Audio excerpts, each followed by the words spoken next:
சிறுத்தை சிக்கும் செல்வண்டு சிக்காதுன்னு சொல்லுவாங்கள்ல, செல்வண்டு சிக்கிடுச்சு. இதை இங்கிலீஷில் என்ன சொல்லுவாங்கன்னா சிக்காடான்னு சொல்லுவாங்க.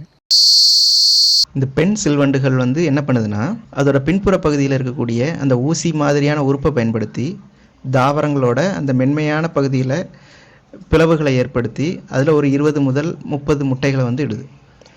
அந்த முட்டைகள் வந்து பொறிச்சு மண்ணில் விழுந்து அது மண்ணோட ஆழமான பகுதிக்கு செல்லுது. இது அதோட கம்பளி புழு நிலையில் வந்து ஒரு 13லேருந்து 17 வருஷம் வந்து மண்ணுக்குள்ளேயே இருக்கும்.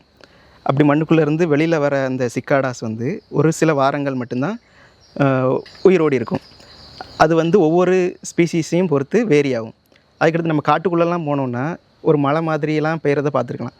அது வந்து என்னென்னா, இந்த சிக்காடா வந்து யூரினேட் பண்ணக்கூடிய அந்த திரவம் தான் அந்த மலை மாதிரி காடுகளில் பெய்யக்கூடிய அந்த விஷயங்கள். இப்போ இந்த சிக்காடா பார்த்திங்கன்னா அதோட சாப்பாடு என்னென்னா, அந்த மரத்தண்டில் இருந்து சாரை உறிஞ்சி சாப்பிடும். அது மட்டும் இல்லாமல் அது சத்தத்தை எழுப்புது பார்த்திங்கன்னா, அதோட அடி வயிற்றில் டிம்பல்ஸ் அப்படின்னு சொல்லிட்டு ஒரு ஆர்கன் இருக்குது. அந்த ஆர்கன் மூலமாக தான் அது வந்து சத்தத்தை எழுப்பும். அதுதான் இந்த சிக்காடா. இந்த மாதிரி இன்ட்ரெஸ்டிங் இன்ஃபர்மேஷன் தெரிஞ்சுக்கிடணுன்னா நம்ம சேனலை சப்ஸ்கிரைப் பண்ணுங்கள், உங்கள் ஃப்ரெண்ட்ஸுக்கு ஷேர் பண்ணுங்கள்.